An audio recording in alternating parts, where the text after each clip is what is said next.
Release of Edan Alexander, Hope Amidst Conflict.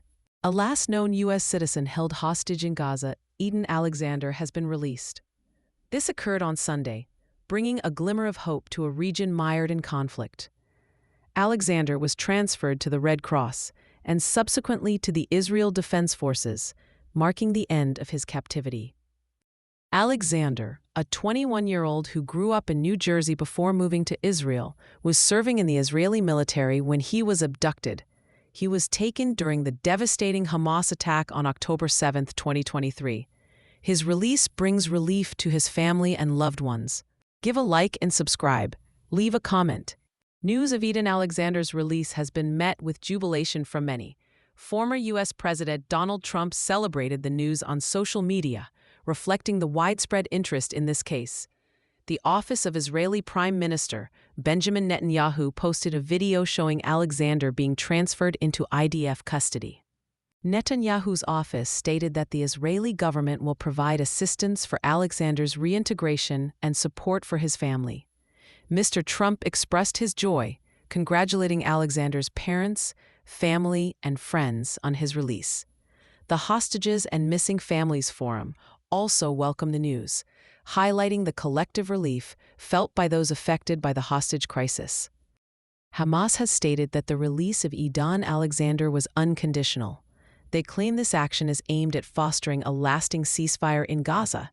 Furthermore, Hamas hopes it will renew the flow of vital humanitarian aid to the besieged Palestinian territory.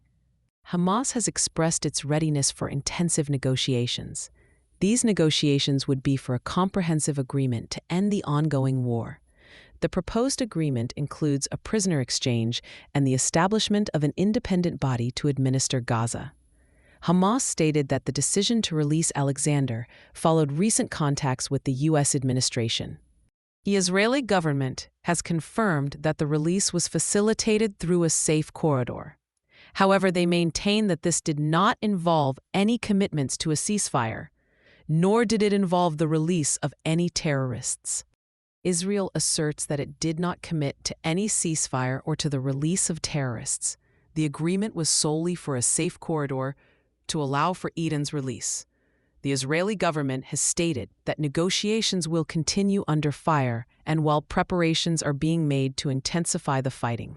The humanitarian situation in Gaza remains dire. Aid groups are reporting rising levels of malnutrition among the population. There is a critical risk of famine affecting a large segment of the population. Reports indicate that 500,000 people in Gaza face starvation. This is due to restricted access to essential food and medical aid. Concerns are mounting as Israel has been preventing the entry of food and medical aid into Gaza for nearly 3 months. Despite the release of Edan Alexander, the conflict continues. There are reports of Israeli strikes on a school-turned-shelter in Jabalia. These strikes have resulted in the deaths of civilians, including women and children. According to the Hamas-run Ministry of Health, Israeli strikes on the school-turned-shelter in Jabalia resulted in the deaths of 16 people. The majority of those killed were women and children.